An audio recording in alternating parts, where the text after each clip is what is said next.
বন্ধুরা সবাইকে আসসালামু আলাইকুম। আরও একটি নতুন ভিডিওতে আপনাদেরকে স্বাগতম।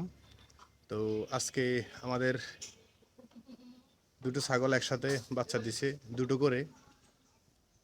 অত্যন্ত আনন্দের খবর আর কি।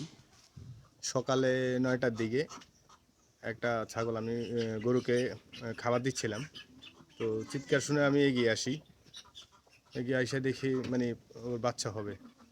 তো তাড়াহুড়ো করে আসলাম, আইসা দেখলাম যে প্রথমে একটা বাচ্চা প্রসব হচ্ছে, ওইটা হচ্ছে মেয়ে বাচ্চা, পরে আরেকটা বাচ্চা মেয়ে হয়েছে। তো আমাদের দুইটো ছাগলকেই আমরা একসাথে বীজ দিছিলাম একই দিনে। তো চিন্তা করলাম যে এটা যেহেতু আরেকটা বীজ দেওয়া হয়েছে একই দিনে, হয়তো ওইটাও আজকে আজকে বাচ্চা দিতে পারে। তো পরবর্তীতে দেখলাম ঘন্টাখানেক পরে ওটাও প্রথমে একটা বাচ্চা দিছে। একটা বাচ্চা দেওয়ার পরে অনেকক্ষণ গ্যাপ দিছিল, তো ভাবছিলাম যে হয়তো ওই একটাই হবে, আর হবে না।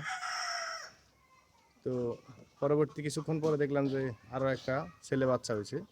তো দুইটা ছাগলের একটা তিনটা মেয়ে বাচ্চা, একটা ছেলে বাচ্চা। চলুন বাচ্চাগুলো আপনাদেরকে দেখাই।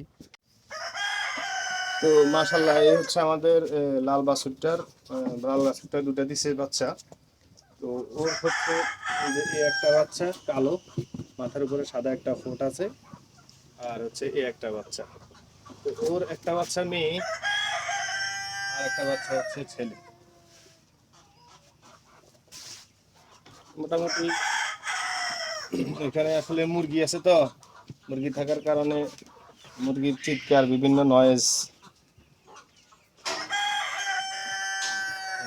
আর এটা হচ্ছে, এটারও দুইটা বাচ্চা হয়েছে। এটা প্রথমবার হয়েছিল, প্রথমে এটার বাচ্চা হয়েছে। তো এটার বাচ্চা দুইটাই মেয়ে। এই যে একটা, এই হচ্ছে একটা বাচ্চা, এই যে আর একটা বাচ্চা শুয়ে ঘুমাইতেছে। তো সবাই আমাদের ছাগলগুলোর জন্য দোয়া করবেন যাতে সুস্থ সবল থাকে, আল্লাহ যেন ওদেরকে ভালো রাখে। যদি ভিডিওটি ভালো লাগে তাহলে অবশ্যই একটা লাইক দিয়ে দিবেন, আর আপনার কোনো মতামত থাকলে অবশ্যই কমেন্টে লিখে যাবেন। যদি নতুন হয়ে থাকেন তাহলে অবশ্যই চ্যানেলটিকে সাবস্ক্রাইব করে দিবেন। ভালো থাকবেন সবাই। আসসালামু আলাইকুম।